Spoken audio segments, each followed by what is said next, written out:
Hello दोस्तों, आपका सब लोगों का एक बार फिर से स्वागत है हमारे यूट्यूब चैनल पर। दोस्तों, आज हम बात करेंगे उत्तराखंड में कुड़िंद वंश की, यानी कुड़िंद शासक की। दोस्तों, कुछ तथ्य आपको प्रागैतिहासिक काल के और आग ऐतिहासिक काल के मैं दे चुका हूं, और आज हम बात कुड़िंदों की करेंगे, जो कि उत्तराखंड की एक प्रथम राजनीतिक शक्ति माना जाता है। इतिहासकारों के लिए कुड़िंदों का शासन और कुड़िंदों के इस हिमालयी राज्य में अपनी सत्ता स्थापित करने का जो महत्वपूर्ण साक्ष्य है वो उनकी मुद्राएं हैं। लेकिन कुछ धार्मिक ग्रंथों में भी इनके बारे में उल्लेख मिलता है।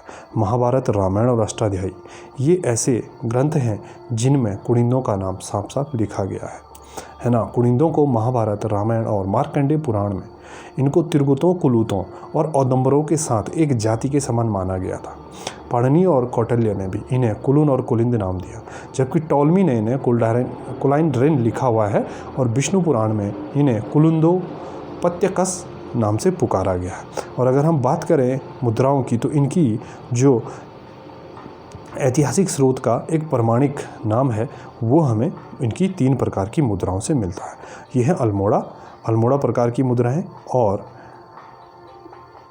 अमोघभूति प्रकार की, और छत्रेश्वर प्रकार की। दोस्तों, अगर हम बात करें उत्तराखंड पर या हिमालयी क्षेत्र में कुड़िंदों का जो शासन रहा, वो लगभग आपके हिमाचल प्रदेश, जालंधर यानी पंजाब हिमालय और उत्तराखंड के कुमाऊं हिमालय तक इनका शासन रहा। इस तरीके से कटौच के अनुसार इन लोगों ने 200 ईस्वी पूर्व से लेकर 300 ईस्वी तक, ये पूर्व गलत हुआ है, ईस्वी तक कुड़िंदों ने शासन किया था, है ना। कनिंघम ने भी प्राचीन कुड़िंदों के लिए कुल्लू, शिमला आदि वर्तमान क्षेत्रों तक माना था। और कुछ इतिहासकारों ने ये माना था कि ये मौर्यों के अधीन शासन करते, और कुछ ने ये माना था कि ये लोग मौर्यों के से अलग एक स्वतंत्र सत्ता के रूप में शासन किया करते थे।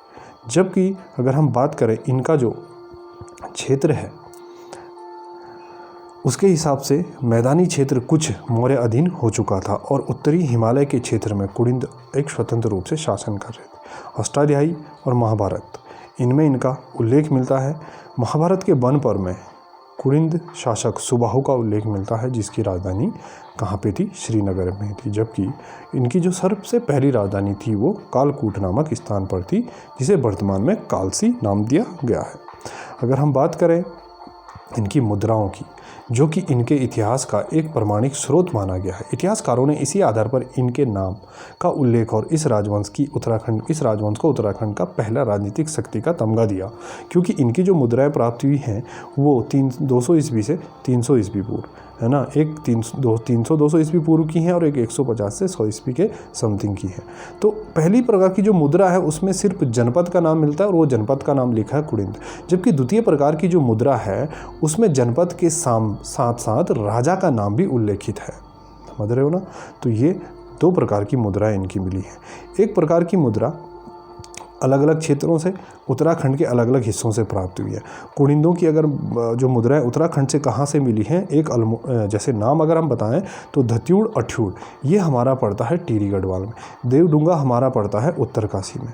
सुमाड़ी ये पड़ता है श्रीनगर के पास। और एक और नाम वहाँ पे भैड़ गाँव है, ये हमारा गढ़वाल यानी भैड़ गाँव पौड़ी गढ़वाल में पड़ता है। इसके बाद यहाँ पे कत्यूर घाटी जो कुमाऊं में है। दोस्तों, ये जो नाम आपको प्राप्त स्थल है ये तो उत्तराखंड के हैं। इसके अलावा भी इन लोगों का यानी कि कुड़िंदों की जो मुद्राएं मिली हैं वो हमारे कांगड़ा, हमीरपुर ये पड़ता है हिमाचल प्रदेश में, यहाँ से प्राप्त हुई है।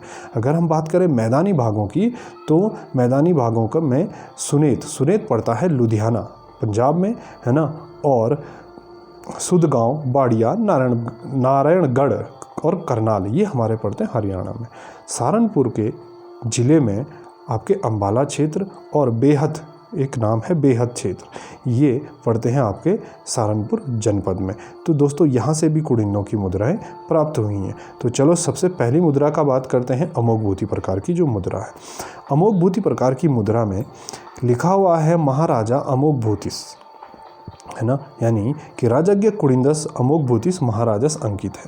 इस मुद्रा के प्रोभाग यानी कि एक भाग में, प्रथम भाग में, है ना, द्विहस्ता देवी का दाहिने हाथ, है ना, दिख रहा होगा, द्विहस्ता एक देवी है, उसके दाहिने हाथ की तरफ एक मृग अंकित है ना।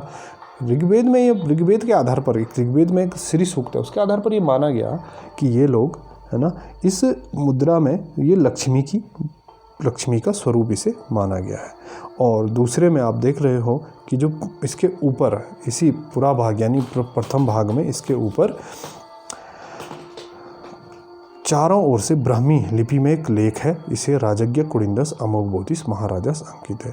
अगर पृष्ठभूमि की बात करें तो एक वृक्ष आपको इसमें दिखाई दे रहा होगा, है ना, और उसके दाएं तरफ एक पर्वत के ऊपर नंदी को दिखाया गया है तथा एक स्वास्तिक का चिन्ह और एक लहर युक्त चिन्ह नीचे से जो बना है।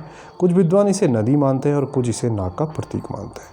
अमोघभूति की जो मुद्राएं मिली हैं ये ताम्र और रजत 2 प्रकार की मुद्राएं प्राप्त हुई हैं। अब बात करते हैं अल्मोड़ा और छत्रेश्वर प्रकार की मुद्रा। अल्मोड़ा प्रकार की मुद्राओं में 4 राजाओं का नाम शिवदत्त, शिवपालित, हरिदत्त, मौघबौतो आता है और अल्मोड़ा में ही जो मुद्राएं मिली हैं वो वर्तमान में ब्रिटिश संग्रहालय में संरक्षित रखी गई हैं। अगर अल्मोड़ा की मुद्राएं जो कत्यूर घाटी से है ना बाद में कत्यूर घाटी से अल्मोड़ा की बाद में जो 54 मुद्राएं मिली हैं उनमें एक नाम आता है शिवदत्त का और एक है उसमें आसेक की और जो शेष हैं उसमें गौमित्र का नाम उल्लेखित है। एक मुद्रा इनकी जो गढ़वाल से प्राप्त है उसमें राज्य विजयभूति उल्लेखित है। तो इसके बाद तीसरी जो मुद्रा आती है वो है छत्रेश्वर प्रकार की मुद्रा। छत्रेश्वर प्रकार की मुद्रा में ब्राह्मी में भगवत छत्रेश्वर महात्मन लिखा है। इस मुद्रा को शिव का स्वरूप माना गया है और शिव प्रकार की मुद्रा भी कहा जाता है क्योंकि इनके जो भगवान थे या मुख्य देवता थे वो शिव को मानते थे। कुडिंदों के कुछ अभिलेख भी प्राप्त हुए हैं, है ना, 5 अभिलेख भरहुत से और 1 अभिलेख मथुरा से प्राप्त हुए। दोस्तों ये यहाँ पे इनके बारे में कुछ सूक्ष्म जानकारी है कि जो वर्तमान में 54 मुद्राएं हैं ये ब्रिटिश कालीन लंदन में संरक्षित हैं, है ना, और कुडिंदों को अलग अलग जैसे योद्धे और औदंबर गणराज्य के साथ या उनका समकालीन माना जाता है। और एक और चीज़ अंत में कि कुडिंदू लोगों को शैव धर्म का अनुयायी माना गया। तो दोस्तों आज इस वीडियो में इतना ही।